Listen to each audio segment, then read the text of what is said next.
So the doctor said that it's better not to touch them now because of that concern and because of her weakness. So they have requested that we come back after 1 month for another endoscopy. So that is the current status with my mother. So I really want to thank everybody for their prayers. She's doing much better now. She's much stronger today than she was yesterday. And she's still in the ICU, but hopefully we will see her back home soon. Yeah. Thank you so much for all of your prayers. And that has been really helpful. Thank you. So we'll begin today's session. Om Ajnanatimirandasya Jnananjana Shalakaya Chakshurunmilitam Yena Tasmai Shri Gurave Namah. Nama Om Vishnupadaya Krishna Preshthaya Bhutale Srimate Bhaktivedanta Swamini Vinamini. Namaste Saraswati Devi Gauravani Pracharini Nirvishesha Shunyavadi Paschat Veshatarani. Jai Shri Krishna Chaitanya Prabhu Nityananda Shri Advaita Gadadhara Shri Vasadi Gaura Bhakta Vrinda. Hare Krishna Krishna Krishna Hare Hare Hare Ram Ram Ram Hare Hare.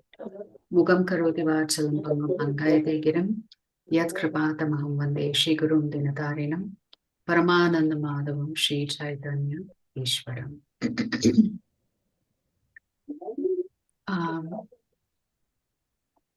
Okay. So yesterday we were looking at chapter 5, and in chapter 5 we looked at what is actually Nishkama Karma Yoga, which is performing all of your duties and responsibilities, but without being attached to the results.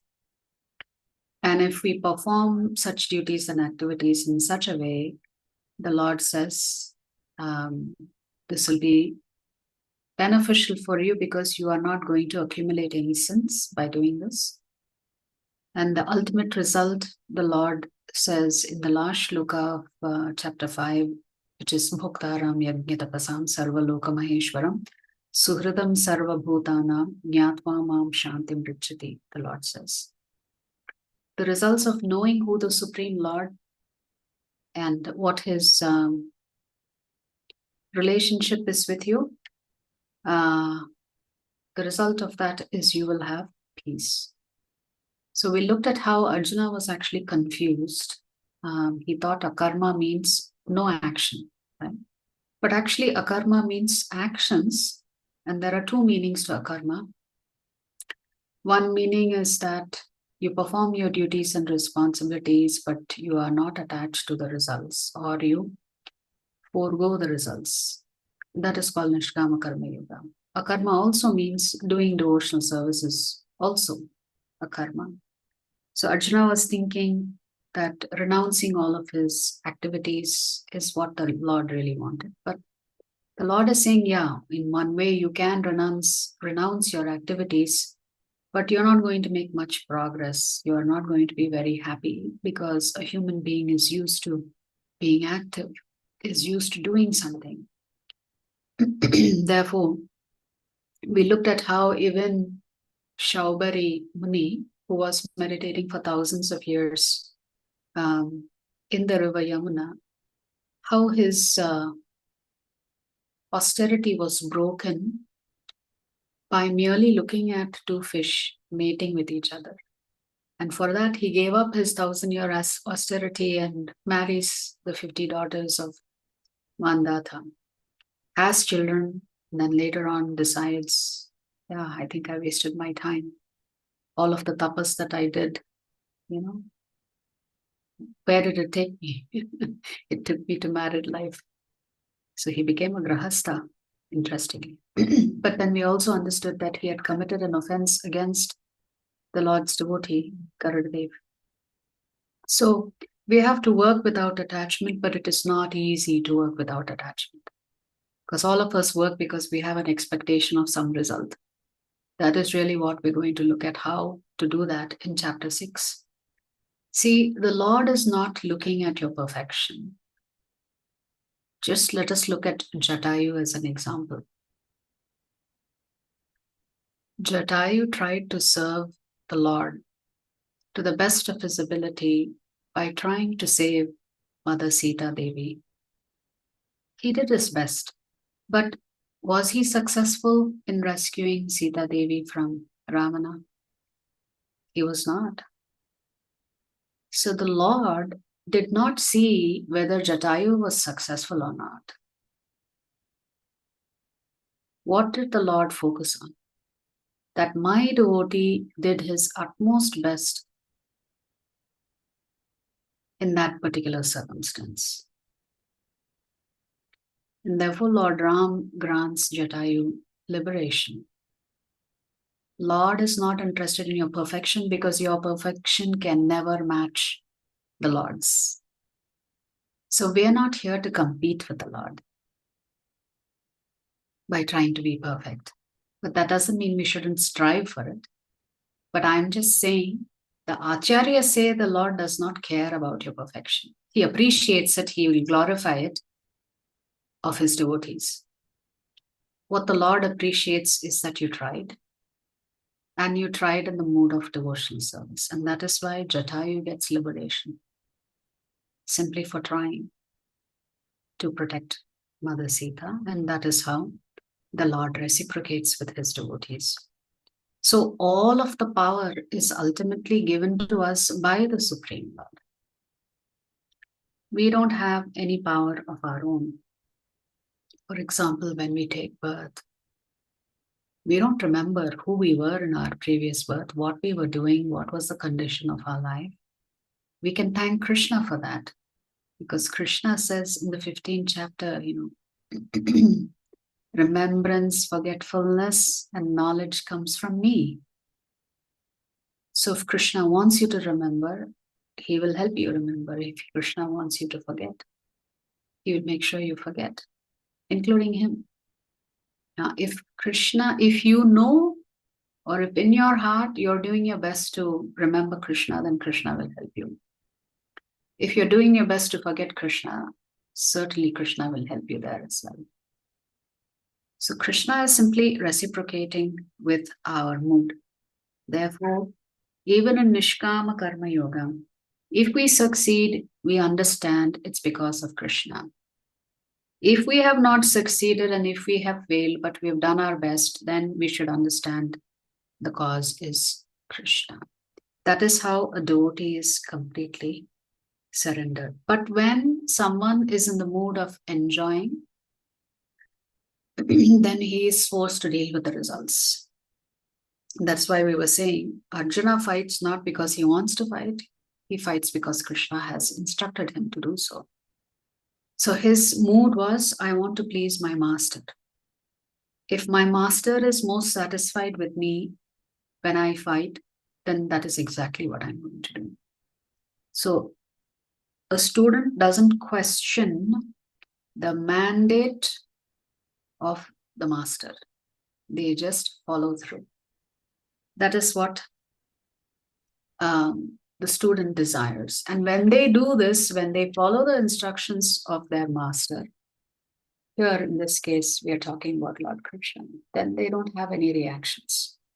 And that is how we understand what is actually occurring. So then we looked at a few shlokas from chapter 3 and chapter 2. And how our desire for various things tends to take us away from Krishna. It even spoils our relationships in the material world, our intense desire for certain things, that when they are not fulfilled, then all of a sudden we get disappointed, dejected, and angry. Right? In chapter 3, we already heard that lust is our eternal enemy. We talked about the boatsman and the businessman, where the businessman was boasting, don't you even know even the basic things in life? You've really wasted your life. And the boatsman said, you've really wasted your life because the simple thing like swimming you did not learn, and now you can't even save yourself. So what good is all of this knowledge and education that you have and the prosperity that you have? You're not able to save yourself because you didn't learn how to swim. So we too are drowning in this samsara. And if we want to learn how to swim, then we need to take guidance and protection of Guru, Sadhu, Shastra, and ultimately the Supreme Lord, Krishna. So after having looked at all of these chapters, which is chapters 1 to 5, which begins with confusion, then setting up of the real identity, understanding what the duties are based on the identity, what knowledge one needs to have to perform these duties, and then what results do you get when you perform these duties very nicely. When you do a karma, you get peace of mind. That's what Krishna has said. So in today's chapter, we will discover that to do a karma, we actually have to learn how to control our mind. It is not that easy. So how do you work with a sense of detachment to the results? As I said, that is not very easy for ordinary human beings. So how are we actually going to look at this particular topic? So for that, Krishna says we have to learn how to control our mind. So the mind becomes an important factor for us if we want to do a karma properly. So you see, slowly everything is interconnected. It is not as simple and straightforward as what it appears on the surface. But of course, Krishna is going to give us the ultimate formula at the very end of the Bhagavad Gita, which is we really don't need to worry about all of these complexities. Krishna says, just surrender unto me. So here's the 6th chapter. The 6th chapter is titled Dhyana Yoga. So from chapters 2 to chapter 5, Krishna has spoken about Karma Yoga because the first 6 chapters are the Karma Yoga section, but within the Karma Yoga section, Krishna talks about Dhyana Yoga in chapter 6. So to do a karma, we actually have to learn how to control the mind. So the chapter begins with trying to understand, is our mind our friend or is it our enemy? How does one perform Ashtanga Yoga? And what is yoga really? Is it some form of exercise? Is it some form of breathing? Or is it much more than that? Okay, so if you are a practicing yogi and if you're not successful in your efforts, what happens to you? And then what is Krishna's opinion of the topmost yogi? So the most important shloka for us is actually the very last shloka of this chapter, which is shloka number 47. So sometimes our mind is our friend, and sometimes our mind becomes the enemy. But we need to first understand the nature of the mind, and then we can understand what yoga really is. So in this particular shloka, Krishna says, Bandhuratmatmanastasya yenatmaivatmana jidah anatmanastu shatrutve vartetatmaiva shatruvat. For him who has conquered the mind is the best of friends. But for one who has failed to do so, his mind will remain the greatest enemy. Okay, lust was your greatest enemy in chapter 3. Now Krishna is saying mind is also your greatest enemy. If you allow it to dominate you, then your mind will become your enemy. So if the mind is under control, then in life we can face any problem. Any challenges that are coming our way, if our mind is under control, then we can face that problem. But to do that, the mind has to undergo some training. Otherwise, the mind becomes very disobedient. So the mind tends to dominate the intelligence and ultimately the false ego. So the mind is supposed to be subservient to the intelligence and ultimately the soul. But unfortunately, that is not what most of us experience in our day-to-day life. Our mind is constantly toying with us, telling us we're not good enough, telling us go chase that, or do this for your satisfaction or for your pleasure. So really, the mind has to be taught what is real in this world and what is actually false. So let us say, for example, somebody has put a plate of very delicious prasadam in front of you. Say there is 15 different items in front of you. And you're just preparing yourself to enjoy this Rajbhog prasadam. And suddenly somebody comes to you and gives you some very bad news. And that bad news impacts you so much, impacts your mind so much. Your mind is no longer interested in that Rajbhog feast. Why is that? Because the mind has shifted its focus from the beautiful Rajbhog prasadam to the fact that you've got some bad news. Similarly, let us say you have a plate of food that is a little old, you're really not interested in eating it, and suddenly somebody comes to you and gives you some really happy news. You are so happy you don't mind eating food that is old or stale.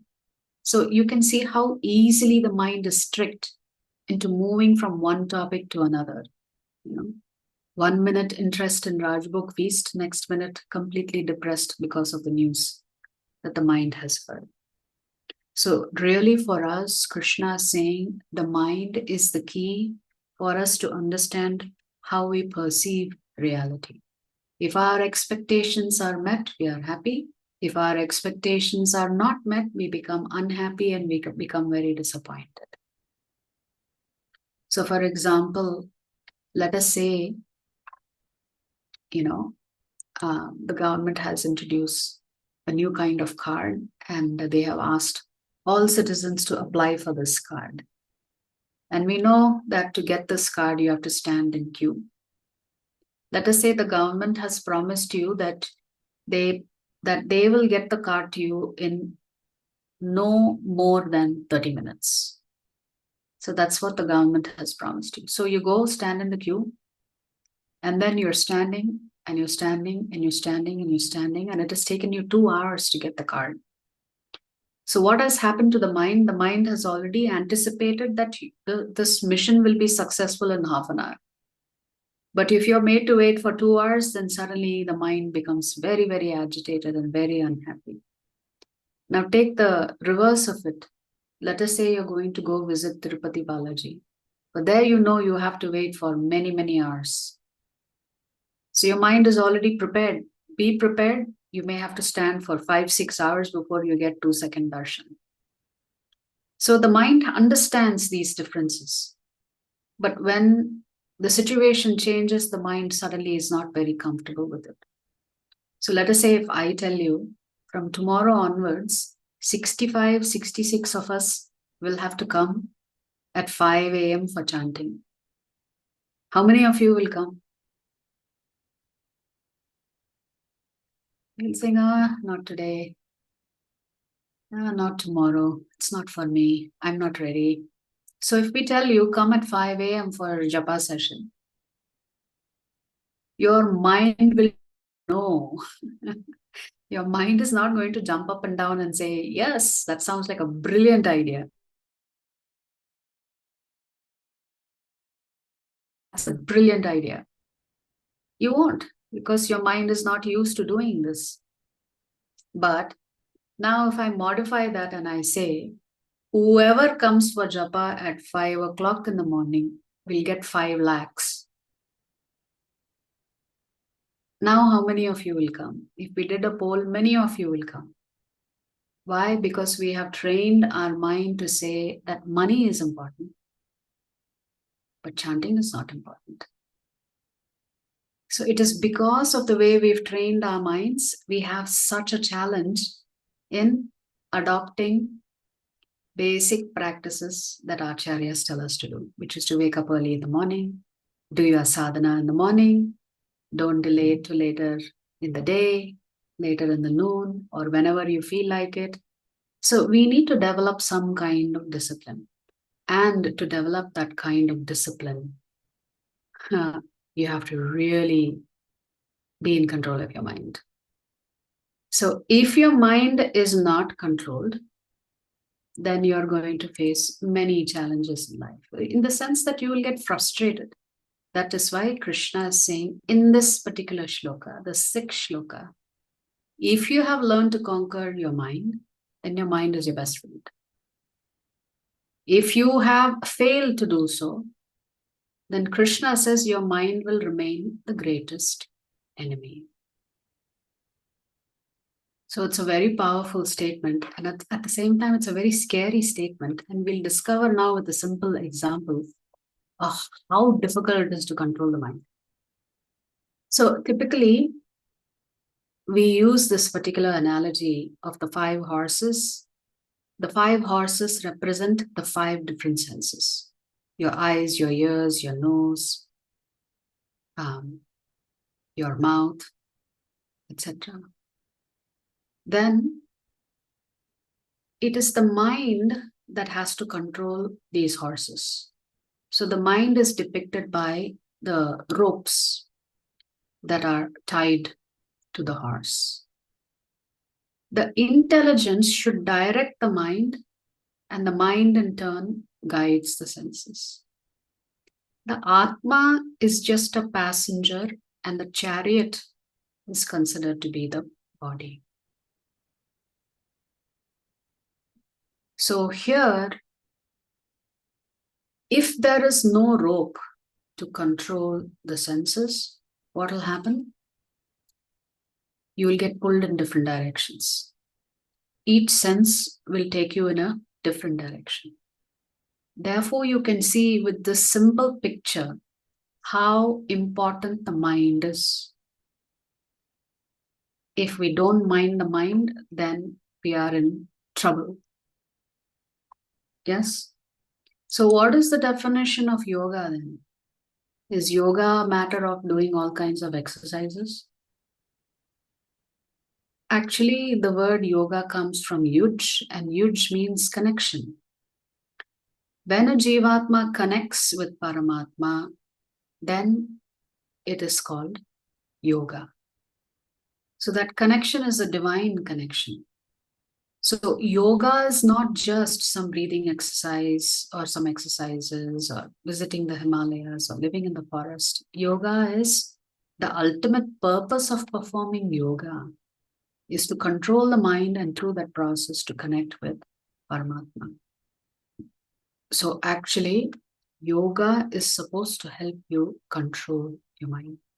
But today, yoga is being practiced more for health purposes, physical health purposes than anything else. So what is Ashtanga Yoga? So Ashtanga Yoga has 8 limbs, and it begins with Yam and Niyam.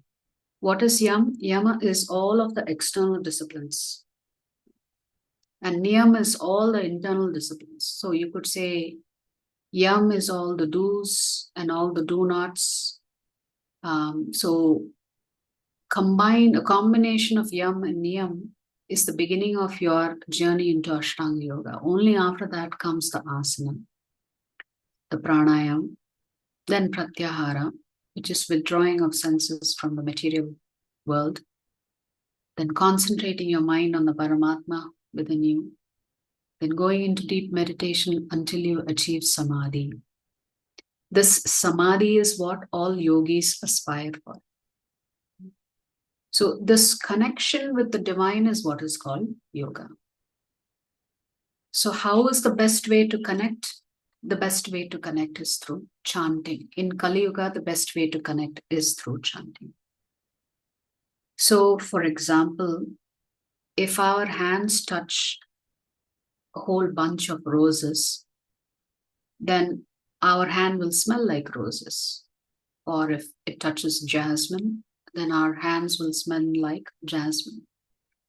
Vice versa, if our hand touches something that is a very noxious smell, then our hand and the fingers acquire that smell. The mind behaves in the same way. If our mind is constantly in connection with the divine, then the mind will always be at peace, at bliss. But if our mind is agitated this way and that way, and it's chasing so many different things, then certainly there is no peace of mind for you. Right? So, for example, if we take a glass of dirty water and we keep adding clean and some more clean water and some more clean water, what will happen to that glass of dirty water? Let us say you are given a glass of dirty water and you are given unlimited supply of clean water. What will happen to that glass of dirty water if you keep pouring clean water?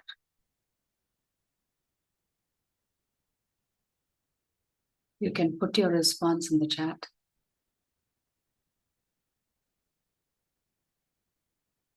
It will remain the same.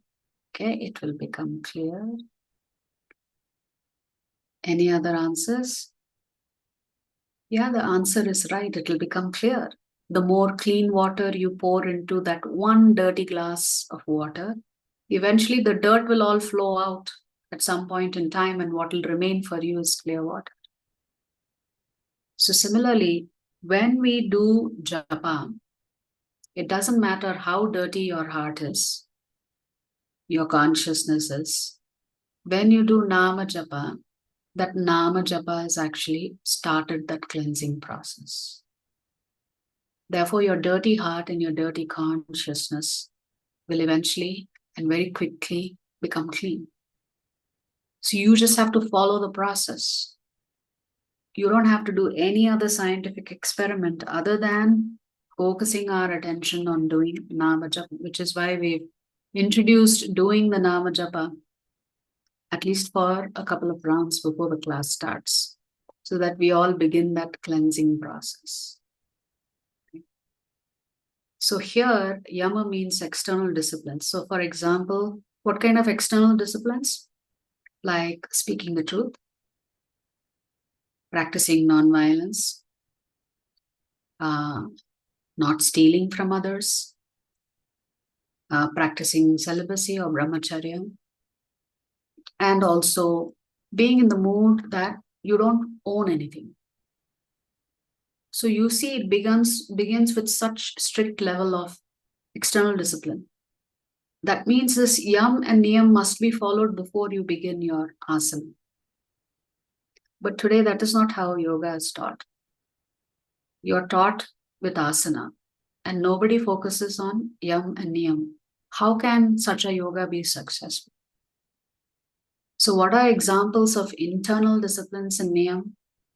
Which is maintaining purity,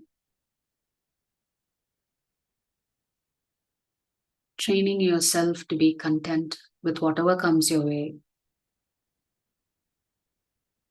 engaging yourself in self-discipline, studying the scriptures, swadhyaya, and surrendering to Ishvara. All of this goes hand in hand with practicing asana, pranayam, pratyahara, etc. So let us look at what Krishna is saying when he's talking about these eightfold processes. So for example, in shlokas 13 and 14, Krishna is saying, Samam kaya shiro grivam dharayannachalam sthiraha samprekshya nasikakram swam dishaschanavalokayam prashantatma vigatabhihi brahmachari vrate sthitaha manas samyamyamachittaha yukta asita matparaha. Krishna is giving you details on how you should do this Ashtanga Yoga. One should hold one's body, neck and head erect in a straight line and stare steadily at the tip of the nose. Thus, with an unagitated, subdued mind, devoid of fear, completely free from sex life, one should meditate upon me within the heart and make me the ultimate goal of life. So Krishna is saying, even for Ashtanga yogis, the goal of life is to achieve self-realization and Paramatma realization, and this process actually unite with the Supreme Lord. So this is the bodily practice. Okay. Now, what about the more subtle aspects that Krishna will talk about? We'll see that in the next shloka here. Yato yato nischalati manaschanshalam asthiram tatastato niyamyaitat atmanyeva vasham nayet. First, Krishna has spoken about how you should sit, how you should maintain and manage your body. Now, Krishna is talking about a very important component, which is the mind. He's saying, you know what will happen when you practice Ashtanga Yoga? Your mind is going to be wandering here and there. It is the least bit bothered that you're trying to do something very serious. Your mind doesn't care. It's like a little child, constantly distracted, wanting to do this and the next minute wanting to do that. So Krishna is saying from wherever the mind wanders, due to its flickering and unsteady nature, one must certainly withdraw it and bring it back under the control of the self. So as Krishna is telling us, okay, first you have to learn how to manage your body. But more important is to manage your mind, because even if your body is sitting in nice asana, but your mind is somewhere else, then that asana is of no use for you. Because everything has to be in perfect union when you're doing Ashtanga Yoga. So how do you bring this mind under control? You know, for those of you who have never done japa before and you start doing japa, when you start chanting the holy names of the Lord, you realize that your mind actually wanders. So we have to really concentrate to bring the mind back to the names, to the holy names of the Lord. And the only time we discover how undisciplined the mind is when we attempt to chant peacefully and with complete concentration. We realize even after a few Hare Krishna Mahamantras, our mind has already wandered. It is only when you try to do japa, you realize how indisciplined your mind is. It doesn't listen to you. It has taken complete control of your life. That's why our acharyas say you have to distance yourself from your mind and observe it like a third party and not allow it to dictate to you what you should or should not do. So there was one person who goes into the forest. Okay. He wants to be alone and he wants to focus on Ashtanga Yoga and this way learn how to control his mind. So he goes into the forest. He wants to be alone. And one day, a pretty little girl walks by. And he sees this beautiful young girl and he thinks, check, my mind got distracted by seeing her. So let me blind myself. So he blindfolds himself, thinking, okay, it's my eyes that is the problem. So let me bind my eyes. I don't want to see. Let me finish doing my dhyana like this. So next day, that same girl walks by. This time he hears the bells on her ankles tinkling. And he thinks, again, she's distracted me. This time, what is the problem? It's not my eyes, it's my ears. So let's plug my ears so I don't hear any noise outside. I can just stay focused on my dhyana. The next day, that same girl walks by. This time she has a beautiful flower of garland of jasmine hanging on her hair. And he smells the flowers and he thinks, oh no, this girl has come again. This time he thinks, it's not my eyes that distracted me. It's not my ears that distracted me. It's my foolish nose. So let me plug my nose so I'm no longer distracted by sound, by sight, and by hearing. On the fourth day, what do you think happened? Okay, he cannot see, he cannot hear, he cannot smell. What do you think happened on the fourth day? You can put your answers in the chat. Touch. Maybe he died. Okay. No, he didn't die. So we talked about the senses, right? Your ears, your eyes, and your nose. What happened to him the next day?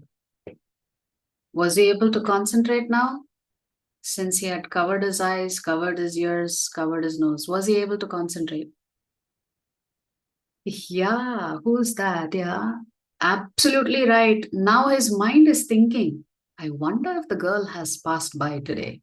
Because after all, I've closed my eyes, I've shut my ears, and I've closed my nose. But I wonder if she has passed by today. So imagine how difficult it is to control the mind. You may think, okay, externally you can try to control and shut down your senses, but your mind is like an active factory, manufacturing so many thoughts. He had not seen the girl, he had not heard the girl, he had not smelt what she was wearing, but his mind was still occupied. Is she here? So that is how difficult it is to control the mind. So you can imagine why Krishna is saying, if you control your mind, it's your best friend. If you don't, it's your worst enemy. So this is on the subtle side. It is your mind that is so difficult to control, which takes us to the next shloka. Here, after hearing Krishna say all of this, you have to do your sadhana like this, you have to practice sitting like this, and you have to practice controlling your mind like that. Krishna is saying, oh Madhusudana, Arjuna is telling Krishna, oh Madhusudana, the system of yoga which you have summarized appears impractical and unendurable to me, for the mind is restless and unsteady.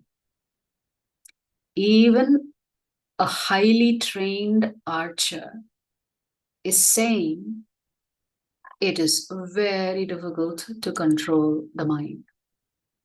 Great archers have to develop great concentration power. We all know this little pastime. When Arjuna was asked to, focus his attention, all he could focus his attention was on the eye of the bird. He could not see anything else. He didn't see the entire bird. He didn't see the branches. He didn't see the leaves.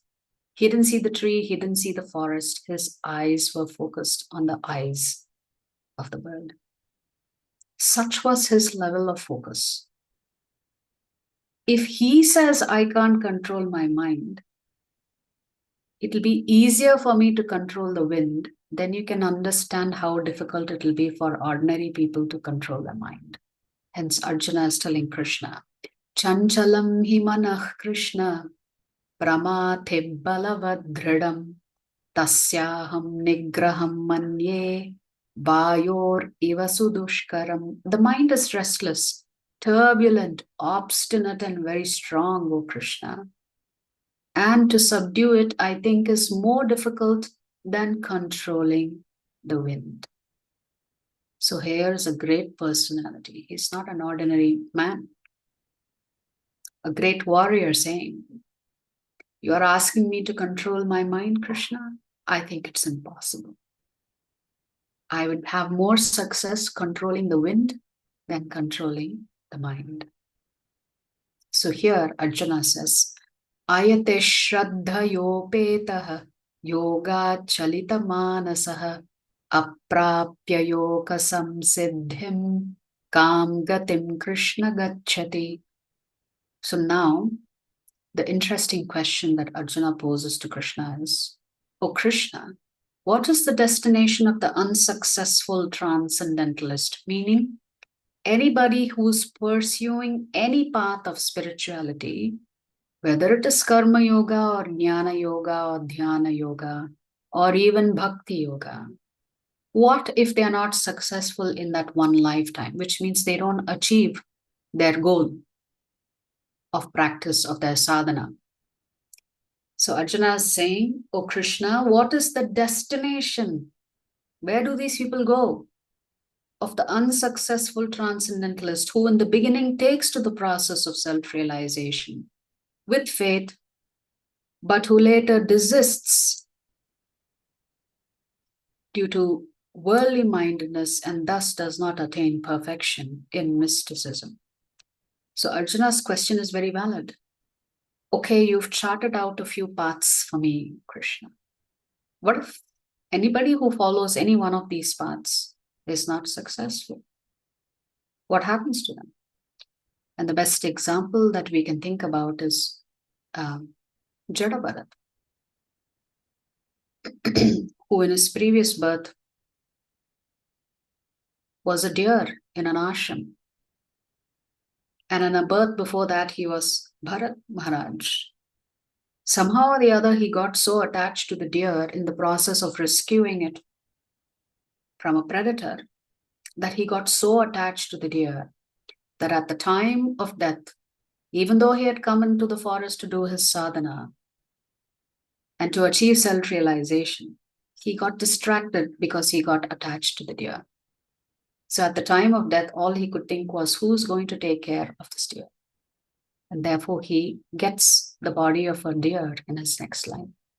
But Krishna was so kind to him that he put him in the ashram of great rishis.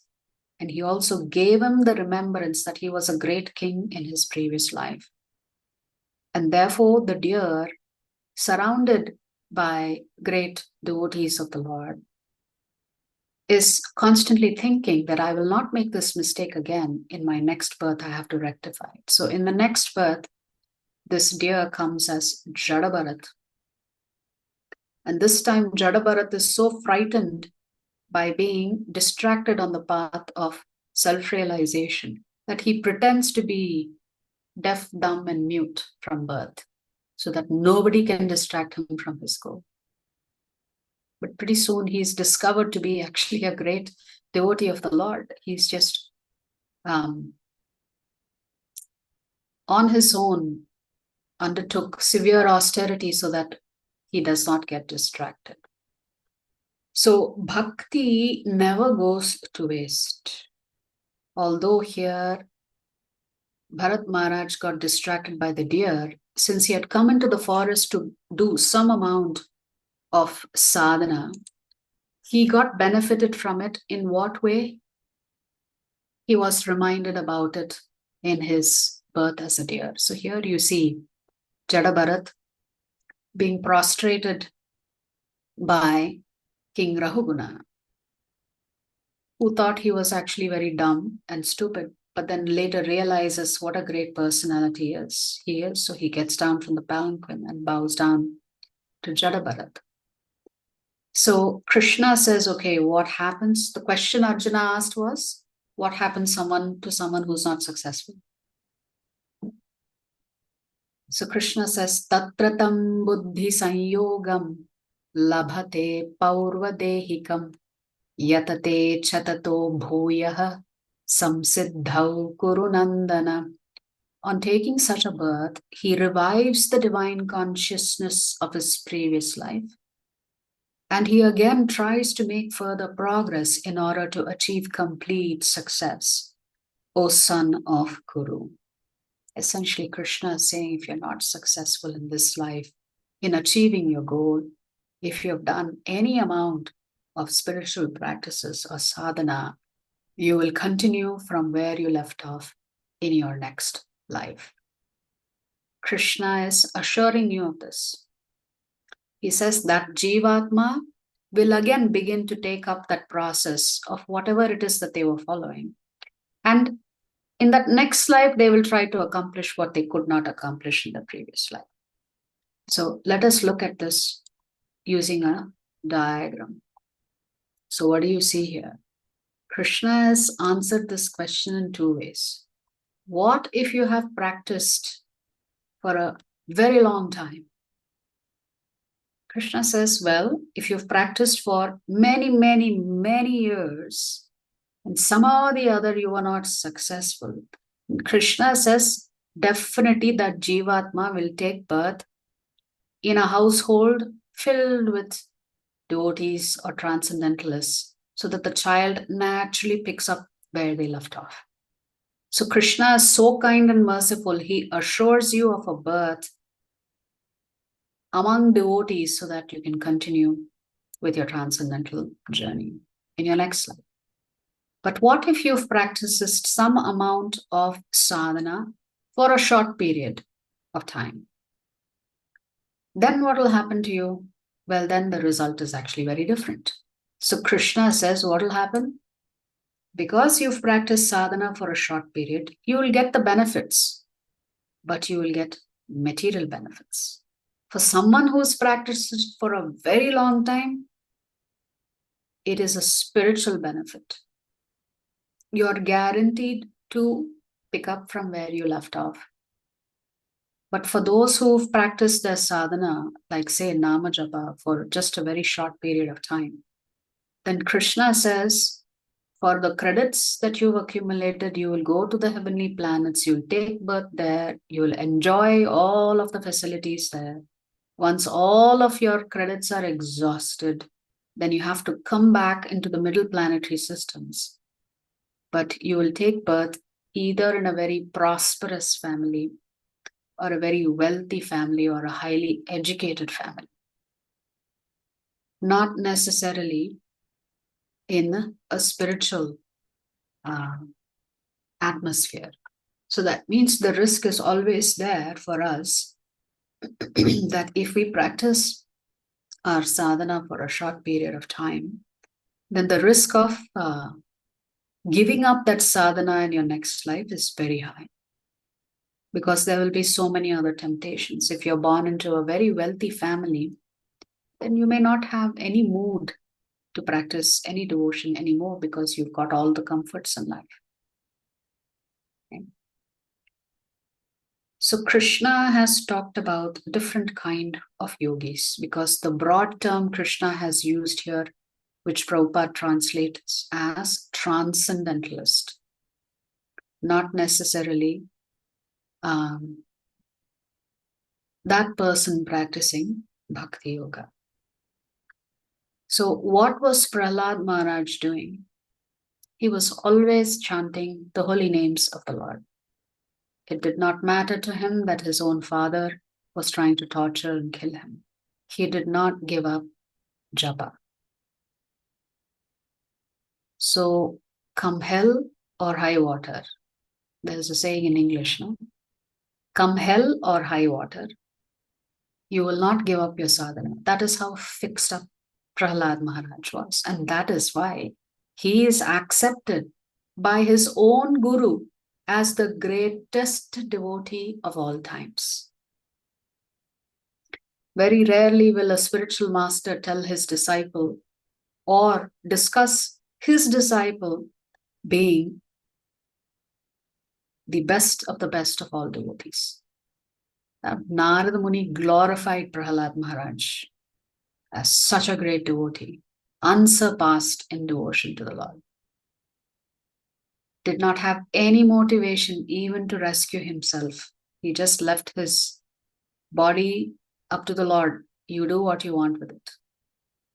If you give me another day, I will still chant your names. And I'm always in your hands. That is how a great devotee is thinking. So Prahlad Maharaj was always chanting the holy names of Lord Vishnu. And we too should try and do the same thing. It is not too late for us to open an account with the Lord and deposit a whole lot of chanting into that account, so that at a minimum we are assured of a human birth in our next life, so that we may continue, if we are not successful in this life, we may continue from where we left off. So it's very important for you to understand that you should chant all the time, because you have to keep depositing, like keep pouring clean water, keep pouring clean water. Eventually that dirty water has to disappear. So we have seen the path of Karma Yoga. In the 6th chapter, Krishna has described Jnana Yoga. And Arjuna has asked, what if you're not successful? And Arjuna will also ask, okay, who's the best of the yogis? To which Krishna will say, Tapasvibhyo dhiko yogi, jnanibhyo pimato dhikaha, karmibhyascha yogi, tasmat yogi bhavajana. So now Krishna is going to compare the different types of yogis. And he'll come to a conclusion in the next shloka, which is the last shloka of the 6th chapter, which is shloka number 47. But here in 46, what is Krishna saying? A yogi is greater than the ascetic, greater than the empiricist, and greater than the fruitive worker. Therefore, O Arjuna, in all circumstances, be a yogi. So who is a yogi? We said the word yoga means yuj, or to unite with the Supreme Lord. Why would a yogi be considered the highest between an ascetic, an empiricist, or fruitive worker? Because he is the only person who's trying to connect with the Supreme Lord. Therefore, Krishna is saying a yogi is greater than an ascetic. An example of an ascetic would be Hiranyakashipu. He practiced so many austerities, which is extremely difficult to do. It requires tremendous self-determination.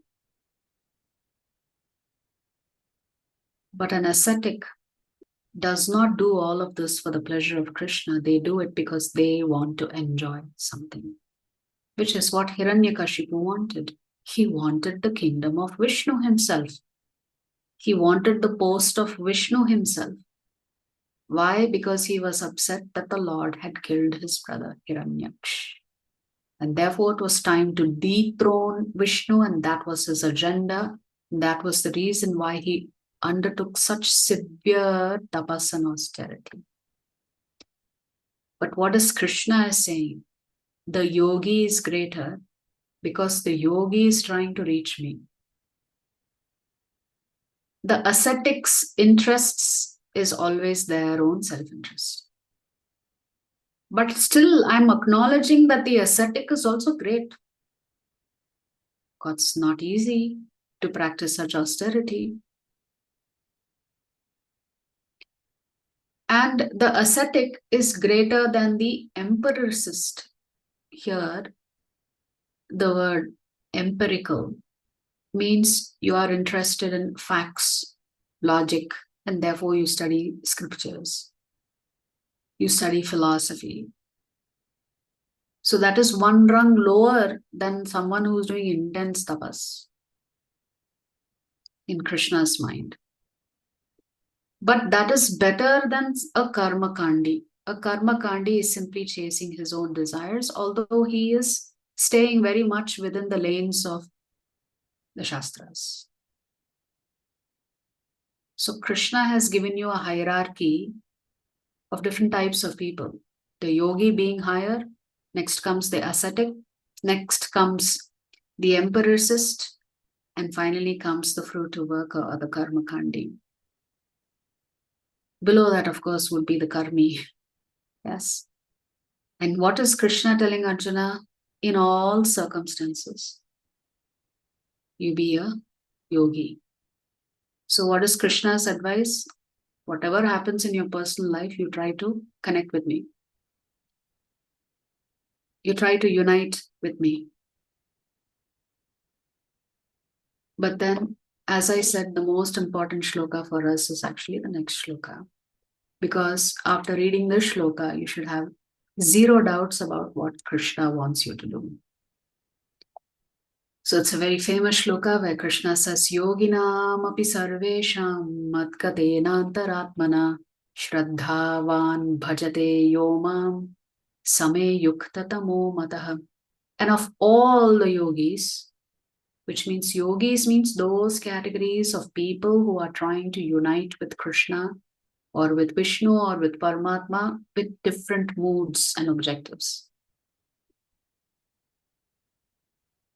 So Krishna is now only talking about those who are trying to reach him, but through different paths.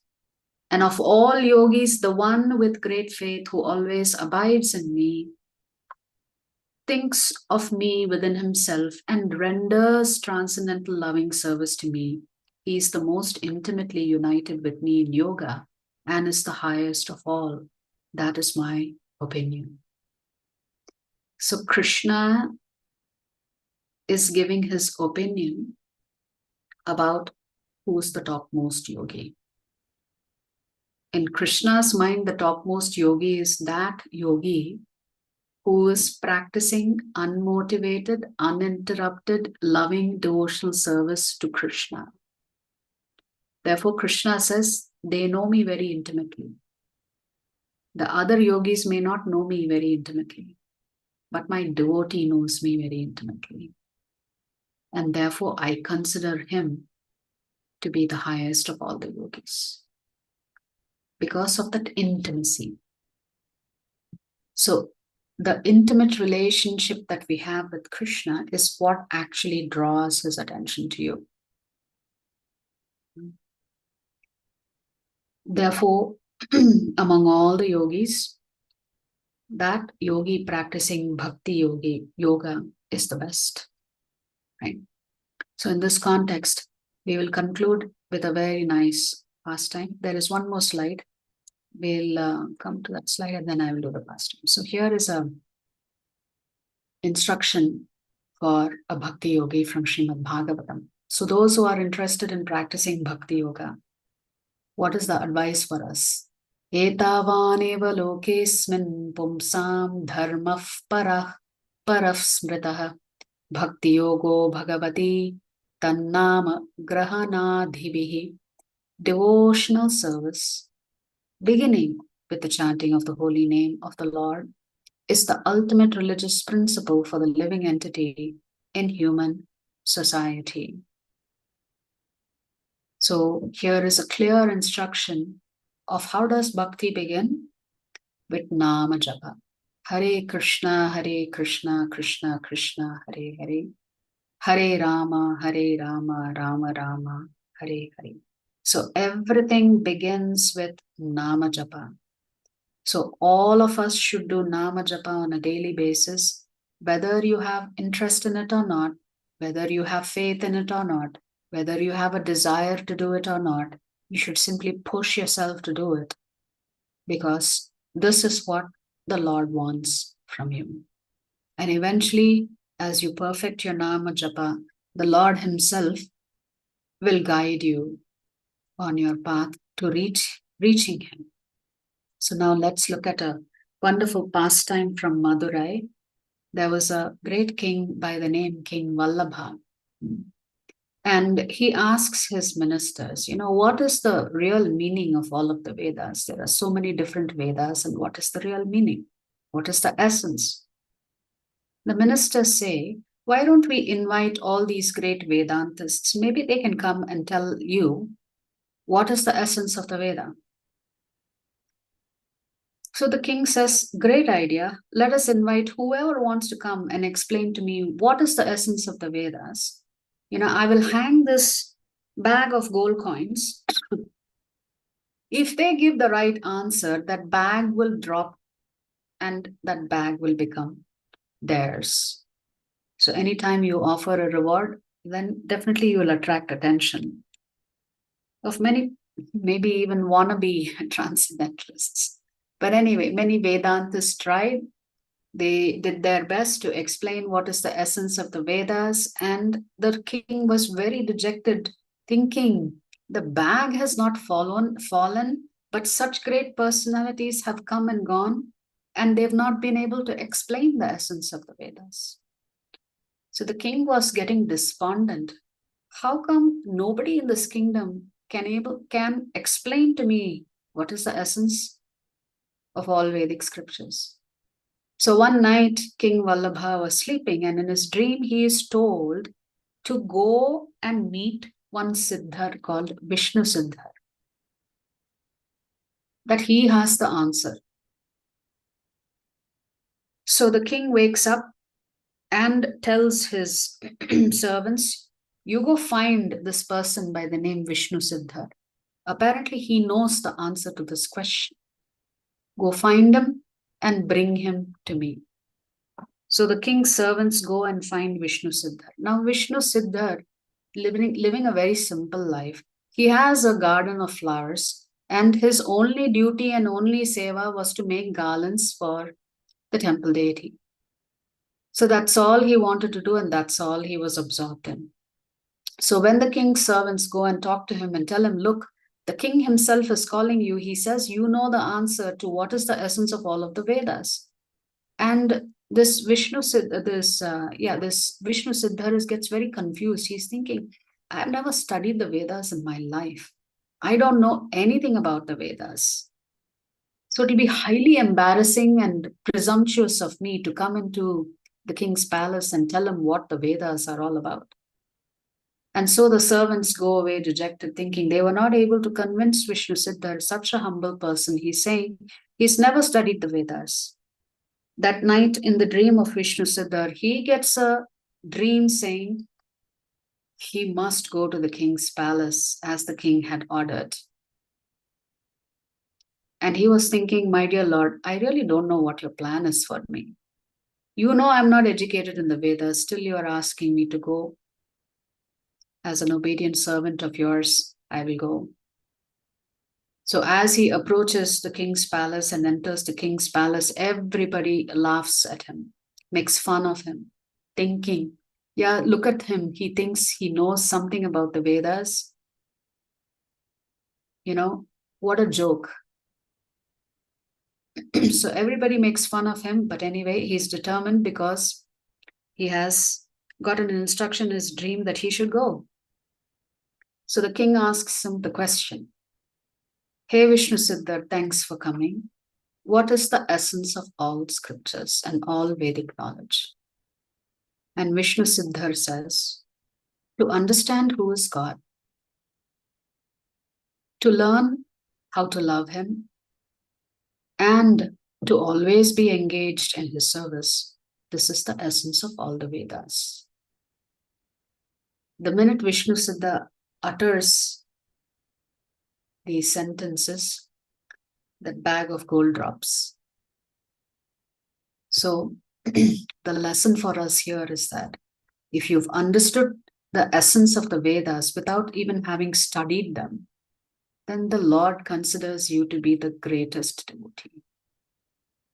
So it is not that we need to academically exercise our brains to really understand the Vedic scriptures. If we simply follow with faith the Lord's instruction, when he says, I think the greatest among all of the yogis is my devotee because they have an intimate relationship with me, and intimacy means they understand me. What does it mean to understand the Lord? It means to understand his desire. It's to understand his heart. Yeah. So the Vallabha Raja was so happy that finally he got the answer from an unexpected source who didn't have any formal training in the Vedic scriptures. But he seemed to have understood the essence of all of the Vedic scriptures. So he takes them out on a great elephant procession. And as the procession is paraded around the temples in Madurai, the Lord himself comes out to greet his great devotee. At that time, Vishnu Siddhar is so embarrassed, he tells the Lord, my dear Lord, why have you come?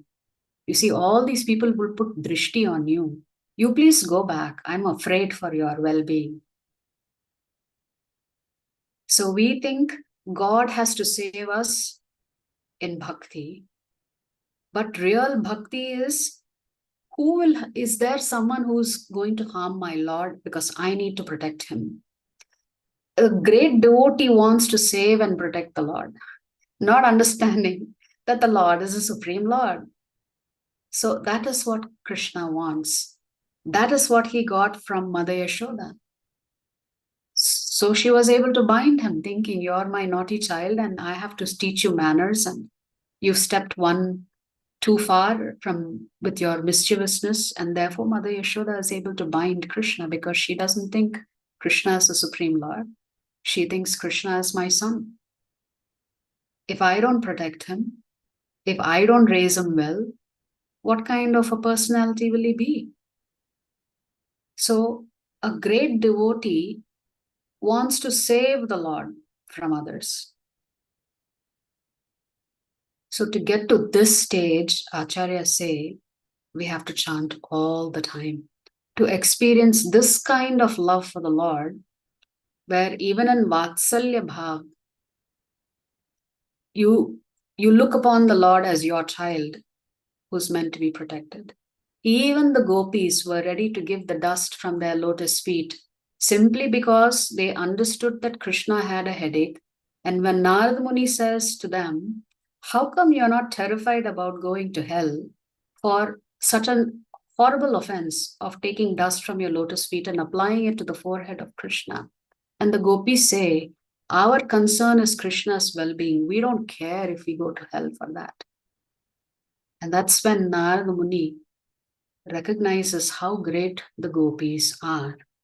They didn't care about their own well-being. They cared only that the Lord was apparently suffering from a headache, and they were happy to give the dust from their lotus feet because that is what the Lord said would cure him of his headache. No other devotee was ready to do this, not the queens of Dwaraka, not the friends of Krishna, not Narada Muni himself. It was only the gopis who were ready to do this. This is what the Lord wants. He wants your affection, your love, and that kind of intimacy. But to get this to this stage, we have to chant the holy names all the time.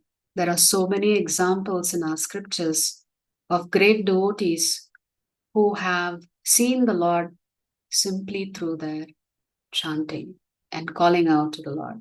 Right? Even Surdas, who was born blind, has written so many beautiful songs praising the Lord because he could see the Lord. He could see the Lord dancing. He could see the Lord frolicking. So that's that level of intimacy that great devotees have. So we all would like to encourage you to come and chant every day. At least if we don't have that faith at this point in time, at least we can try and cleanse ourselves. That's the least we can do, is to help ourselves by chanting the Hare Krishna Mahamantra. Hare Krishna, Krishna Krishna, Hare Hare, Hare Rama, Rama Rama, Hare Hare. Hare Krishna. So that concludes the 6th chapter, and we're going to move to a new section of the Bhagavad Gita tomorrow, which will be the Bhakti Yoga section, and that begins with chapter 7. If there are any questions on chapter 6, I'll be happy to take your questions. Yes, Dr. Yes. Venugopal. Yeah. This was a very thought-provoking session, and I'm a medical doctor, so we are trying to think logic, apply logic. So Ashtanga Yoga, one of the slides you showed, one of the limbs of the Ashtanga Yoga is Yama. And you talked about external disciplines. And the external disciplines you talked about non-violence. So that is where it created some thoughts in the form of a doubt. When you're talking about non-violence and our gods, the Krishna carries chakra weapon and used the chakra to kill Shishupala. And the Kali, again, carries a lot of weapons. And Shiva carries the Trishul. Muruga carries spear. So that one is creating, I would like to get that one clarified. On one hand, we are talking about non-violence. And Lord Ram also, the bow and arrow. So how do you explain that one? There are multiple explanations given, and let me see if I can shed some light on this. One is the definition of non-violence itself. Krishna talks about this being one of the quality of his devotees is non-violence. He does not talk about this as being a quality of the Lord, but he talks about it in the context of the quality of a devotee. In the sense, non-violence, Prabhupada explains, is not practicing Krishna consciousness. So if you go to the Ishopanishad, there is a couple of shlokas in the Ishopanishad. I think it's shloka 6 and 7. You can go in Veda base and check it. I think Shloka 6 says, anybody who does not care for performing the duty of the soul is actually committing what is called Atmahatya. Therefore, they are committing violence against the soul because they're so busy taking care of the body, they have completely abandoned and disregarded the needs of the soul. So such a person is called Atmahatya. They are willingly committing spiritual suicide. Therefore, non-violence is actually connecting with Krishna. That is the practice of non-violence. So that is one explanation of non-violence.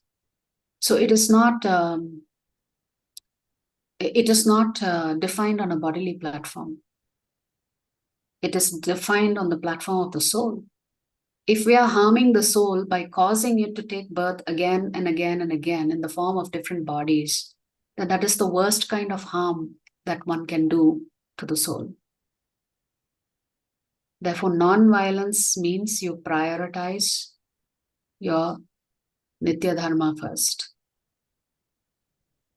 So I was mentioning yesterday, there is always a spiritual angle to some of these shlokas and some of these words and definitions and expectations. For devotees, this is what is non-violence. Non-violence also extends to preaching. How can I practice non-violence? First of all, I practice non-violence by getting connected to Krishna. And then I can take it up a little bit further, this instruction, and help others connect to Krishna so that they stop harming themselves. So one is I have rescued myself by practicing Krishna consciousness, and then I'm giving it to others to help them also get connected to Krishna. So I'm saving myself and I'm trying to save others. This is non-violence, as it is defined and explained by acharyas. As far as the lords and the devatas having various forms of weapons, that is only for the purposes of getting the attention of the Jivatma. If you notice, Lord Narayana or Lord Vishnu has two implements that are there to protect his devotees and to assure his devotees, and there are two that are meant to create fear in those who are not following his instructions. Right? Shankha, Chakra, Gada, Padma. Two of them meant for devotees, two of them meant for the demons. You mentioned many examples of Shishupal, Lord Ram, and so many different examples. If you go deeper into these particular pastimes, in that same example that you mentioned about Shishupal, this killing happens in a yajna. So Bhishma Dev is there, Yudhishthir is there, Lord Shiva is there. Many great personalities are there. And Yudhishthir observes something fantastic. When the Lord destroys Shishupal by cutting off his head, Yudhishthir sees that Shishupal has actually entered the body of the Lord. And he asks Narada Muni, because Narada Muni is narrating, actually the Narada Muni will begin to narrate the pastimes of who is the Shishupal. In response to Yudhishthir's question was, how is it that this personality, he was so mean-spirited and ill-will towards the Lord, how is it that he achieved moksha? He was really surprised. How can someone who's quote-unquote characterized as a demon, the Lord gives that person the ultimate benefit? When Yudhishthir Maharaj asks this question, then Narada Muni has to tell him, actually there is a history here. Actually, Shishupal was a doorkeeper outside Vaikuntha. Somehow or the other, an offense was committed against other devotees of the Lord, and he had to accept this punishment. In this punishment, he comes as an enemy of the Lord. And in that process, the Lord takes him back to Vaikuntha. So the same Shishupal and Dantavakra were Ravana and Kumbhakarna. and were Hiranyaksh and Hiranyakashipu. So they come 3 times in different yugas for the purposes of showing their enmity towards the Lord. But ultimately, the Lord takes them back after their third appearance as Shishupal and Dantavakra. So there is always a spiritual meaning behind this. Yeah, initially we may think, okay, this is all bogus explanation. Somebody has to concoct something to explain some uncomfortable situation. But that's not it. If that were true, then not all acharyas would agree on some of these pastimes, right? So all acharyas agree. Actually, we don't have to worry about it at all. If you read the Bhagavatam, Krishna himself says, even to Prahlad Maharaj, he says, don't worry about your father. I've already taken care of him.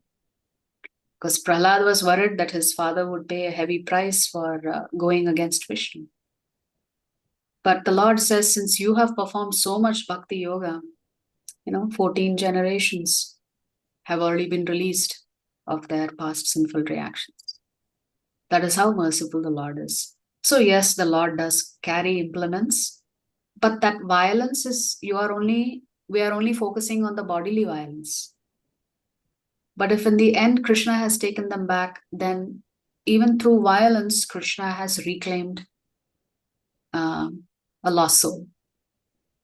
That means ultimately that lost soul benefited. So if that lost soul benefited by going back to Vaikuntha, was that really violence?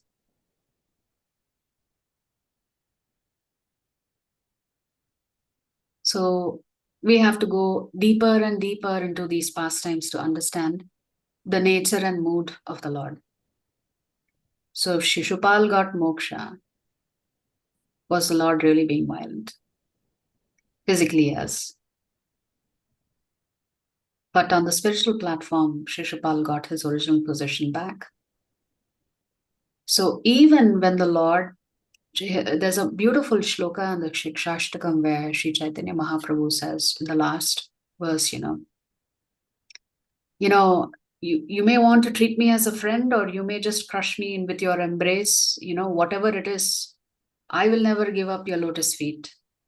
That is the mood of the devotee. You can, you can cause me so much distress in my life, but because of the distress, I'm not going to come to the conclusion that you don't exist. Because you are the greatest trickster. You are just trying to challenge me and trick me into giving you up. So that's the mood of a devotee. They really don't look upon these things as the Lord torturing them, because it is for their ultimate benefit. And their ultimate benefit is for the benefit of that particular soul. Okay. I hope that answers some of the reasons given by Acharyas and Shastra from a spiritual perspective. Thank you for your response. And I'm sorry to say, because I practice honesty. That is my strength. Because I don't want to. Still, my doubt remains unclear. Sure. So thank you for your response. Thank you for your response. Okay. Yes. Because somebody else is waiting. Yes, Mr. Ravi Prabhu has a question. Yes. Ravi Prabhu, do you have a question? Hare Krishna Mataji, Dandavat Pranam. It's great to know that your mother is recovering fast. It's a great relief to all of us. Thank you, Prabhu. Hare Krishna. Thank you for all of your prayers. My mother is doing better. Hopefully, she'll be out of the ICU in a few days. Yeah. I have 2 questions on Sloka in 6.6. You said the mind will be the best friend if we control the mind. Otherwise, it will be the enemy. One of the worst enemies. So it shows that it's the basic qualities of the mind itself is the enemy qualities, right? It's not that it will never be friendly, or it's a quality itself is like it due to material attraction. It goes like always think of something which is not good for us, or not a sadhvic quality. And my second question is, control the mind is, who is going to control the mind? It is a Jivatma through intelligence, or intelligence will control the mind? That's my question. So if I understood your first question, the mind is always your enemy, and It seems to be that is how it is programmed. But the programming has been done by us only. Because of so many different births that we've had, the vasanas that we carry from our prior lives is what influences your mind. So your mind is not something that suddenly became your enemy. You allowed it to become your enemy because of lack of control over it. Who should really control the mind? It's the intelligence. But in order for the intelligence to control the mind, the intelligence has to first be utilized to study the scripture. And the more the intelligence is absorbed in the scripture, then the intelligence should guide the mind and say, this is right, this is wrong. So we'll just take a simple thing, right? We always say that when you're practicing sadhana, eventually you have to give up drinking tea and coffee. Many of us will struggle with this. Your intelligence already knows that this is not the right thing to do. But your mind takes its own sweet time deciding when it doesn't want to do it anymore, because your senses are not under control. Your intelligence has understood what is the right thing to do, but your mind and senses, there's a lag effect. It doesn't respond to it right away. It takes some time. That's why with the example that I gave, if I asked every one of you to come for chanting at 5 a.m., not all of us will come. So even though we know it is the the good thing for us, we will not come because the mind has not been trained to accept chanting as beneficial. So soul doesn't play a role here. Soul, Jivatma. The soul is just a witness. Okay. The soul is experiencing all of this through this body. That is it. Yes, Mataji. Okay. So what you're referring to the soul is what we will call false ego. When the identity is tied to this particular body, that is called false ego. Your real ego, you are completely Satchidana. So that's why Prabhupada uses the words when the soul is conditioned or when the soul is covered. This covering is that conditioning. Yeah.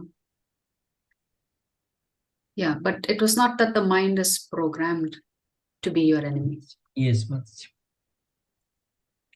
Okay, Mataji. Hare Krishna, Mataji. Okay, Haribol. Thank you, Prabhu, for your question. Hare Krishna, Mataji. Hare Krishna. Mataji, what is a complete devotion? I mean, how to be successful in devotion, in spiritual life? How to be successful in devotion? Very simple. We take small steps. Make sure that your chanting is going nicely, that you're reading, you're hearing, you're doing service. If you do all of these 4 activities, you should see a tremendous amount of improvement in your personal life. So there are ways in which you can measure it, right? If you see that you yourself have changed, then you know that it is working. So you have proof that what you're doing is actually working. So then you know that you're on the right path, and you'll have to just continue to do it and always do everything under the guidance of a senior devotee or guru. If you have proximity to your guru and are able to interact with them on a daily basis or on a regular basis, then you follow their instructions.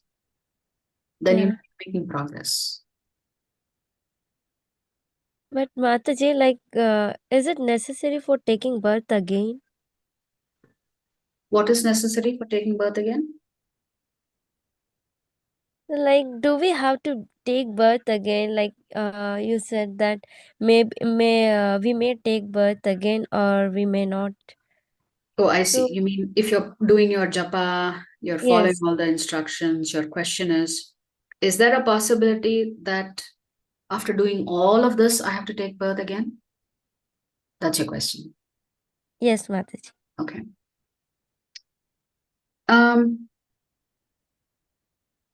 Prabhupada says that any devotee who is following his instructions that he's left behind for us, he will personally introduce us to Krishna. And of course, Guru also will personally introduce you to Krishna. So from that standpoint, we should not be too perturbed or worried. So there is a fine balance between being relaxed in our sadhana versus pushing ourselves on our sadhana to do more, to do it better. and to constantly push ourselves to please Guru and Sadhu and Krishna. Yeah. So, is it possible that we may take birth again? Yes, there is a possibility. Is it possible that we may perfect everything and Guru will take you back to Krishna in this life? Yes, very high probability that you will go back to Krishna in this life. But that is what, if you are following your Guru's instructions, and the Guru's personal promise to you is that they will deliver you back to Krishna safely. So it's very important to Thank you, follow Mataji. instructions of Guru. Yeah. Thank you, Mataji. Hare Krishna. Hare Bol, Hare Krishna. Is it possible for us to protect God? Well, that mood will develop when you have a very intimate connection with the Supreme Lord, right? So it'll take many, many years of practice and maybe many lifetimes of practice to get to that mood where you feel like you want to protect God. Yeah. But that mood usually comes in the mood of being a parent or a friend, okay. How to surrender? Simply follow the instructions of Guru, Sadhu, and Shastra. That's the process of surrender, and it begins with chanting. So I hope you will join us every day, 10 or 15 minutes before the class, to begin chanting. How to have a more intimate relationship with devotees? I'm not sure I fully understood that question. You mean with the Lord or with other devotees?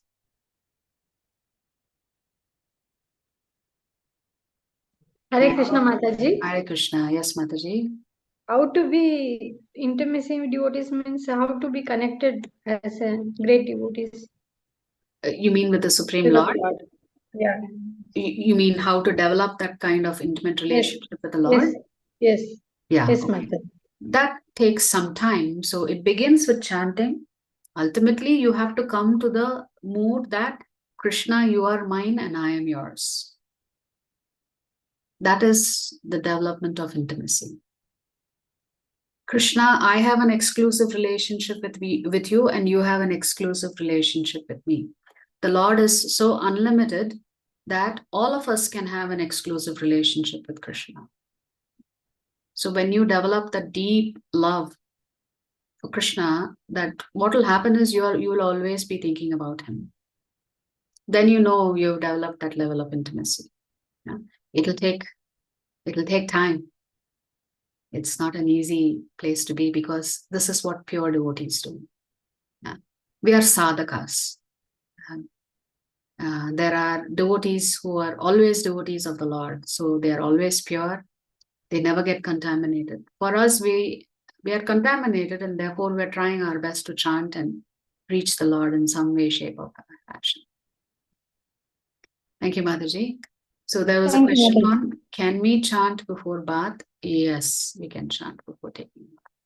But eventually you should chant only after taking a bath. But initially, such rules do not apply for those who are new. Are plants also souls? Yes, definitely. Plants are also jivatmas. Definitely. They are all jivatmas. Okay. Jyoti Mataji, you have a question?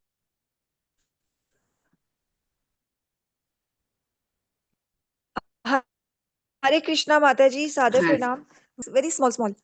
Yes. One is that Bharat Maharaj, he did service to the deer. He got attached to the deer, and his next life was of a deer, because the deer was in his head. If he would have done that service of the deer in a compassionate manner as a service to the Lord, keeping Lord as the center of the activity, that I am doing this for my Lord, and whatever be the outcome, be enjoyed by my Lord, then I don't think he would have got attached to the deer. Then he would have become detached. And then that would not have been his fate, that taking the birth as a deer. That's what I want to clarify. Actually, a human being's life is meant to serve the Lord and not to be distracted from any other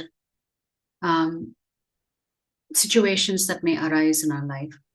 Was he right to save the deer from the predator? Yes. He did the right thing. He was compassionate and he saved the deer. Was he right to feed the deer and take care of it for some time? Yes.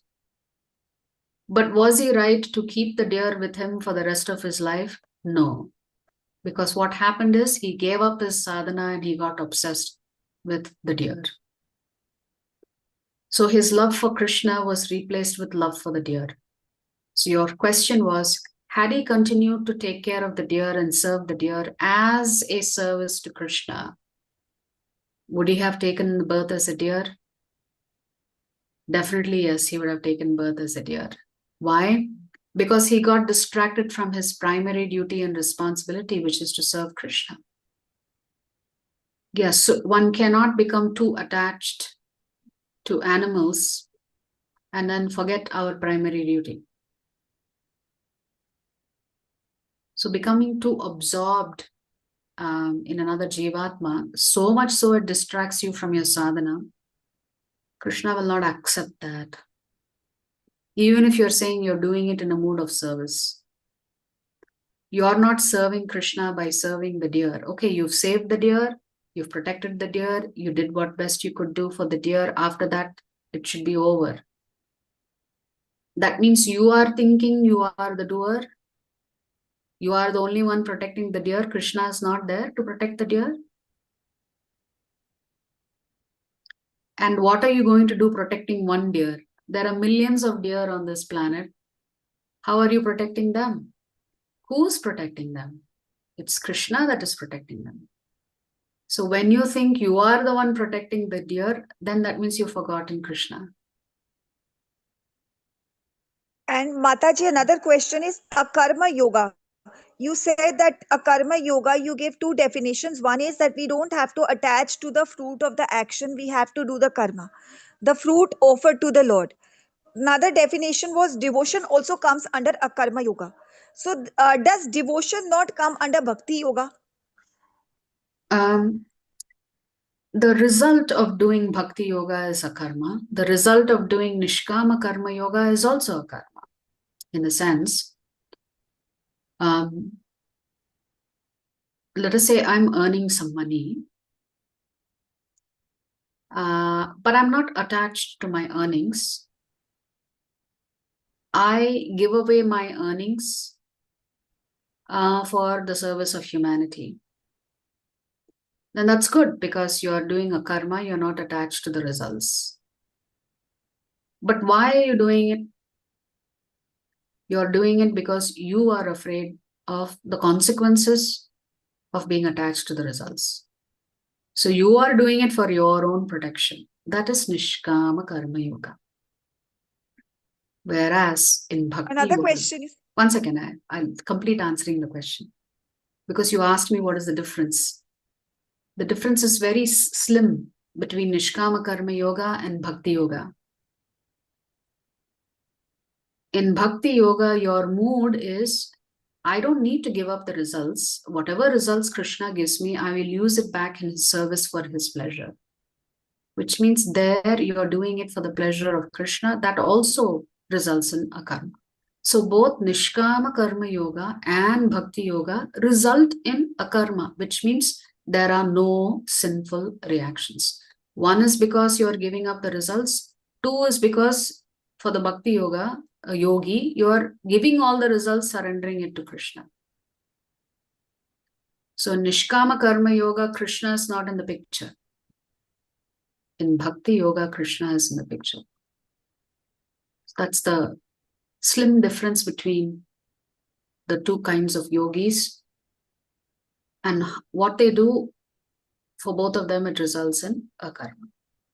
Yes, what's your other question, Mataji? another question is that Mangala Arathi time, is it 3:30 between 3:30 a.m. to 4:30 a.m. because 4:30 a.m. to around 6:30 or 7 I do the chanting round. ISKCON Ayodhya. So Mangala Arati, it should be done between 3:30 and 4:30. No, normally we say you do Mangalarti from 4 to 4:30. And then from 4:30 to 6 or 6:15, you can do your chanting. Okay. And Mataji, one more question. Mhm. What to do? That like how Krishna connected me with all this knowledge, my whole family, everyone, even the ancestors and all the generations, they come into it because there's too much chaos in this world. Mhm. How to bring them? Should I request Krishna for the mercy, taking them everyone like me only? And even those who hire malintentions for me, outsiders, whosoever. So, what should I do? You can pray for them. That should be Okay, more than enough. okay, thank you. Yeah. Hari Bol, Hare Krishna. Hari. Hare Krishna. Thank you, Jyoti Mataji. Is it possible to overcome my physical inflexibility, especially when even simple asanas seem difficult, which comes in my way to maintain posture while chanting, trying to meditate? Well, when it comes to chanting, there is no rule specifically about posture and sitting, etc. You can chant in whatever way is most comfortable for you. So it doesn't mean that when you're chanting, you have to be cross-legged and sitting straight up. Of course, it's better because then you make sure you don't fall asleep. But that should not be the reason that we stop chanting, right? So you can chant in whatever way is convenient and comfortable for you.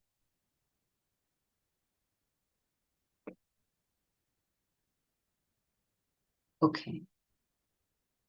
Wonderful. I don't see any other questions. We will meet you again tomorrow for chapter 7. Vancha kalpatarupyascha kripa sindhubheva cha patitanam pavanebhyo vaishnavebhyo namo namaha. Ananta Koti Vaishnava Vrinda ki jai, Jagat Guru Srila Prabhupada ki jai, Srila Yes. Gurudev ki jai, Shri Shri Gauranitai ki jai. Thank you very much to all of you, and thank you, so many of you are coming early for chanting. It is so wonderful to see. Thank you. Hare Krishna. Thank Hare you, Krishna, Mataji. Hare Mataji. Krishna. Thank you. Hare Thank you, Bol, Mataji. Hare Hare Krishna. Krishna. Hare Thank you, Krishna Mataji. Mataji. Hare Thank you, Krishna. Hare Krishna. Mataji. Hare Hare Krishna. Krishna Mataji, thank you. Thank you. Hare I'm Bol. happy Hare to know Krishna, that your Mataji. Thank mother you. is on the road of recovery, Mataji. Ah, yes. So happy. Yeah. So yeah, We'll we still hear. continue praying, Mataji. Thank you so much. Thank you. Thank you. Hare Hare Bol, Krishna Mataji. Hare Thank you, Bol. Mataji. Thank you, Mataji. Hare Krishna. Thank you. Hare Bol.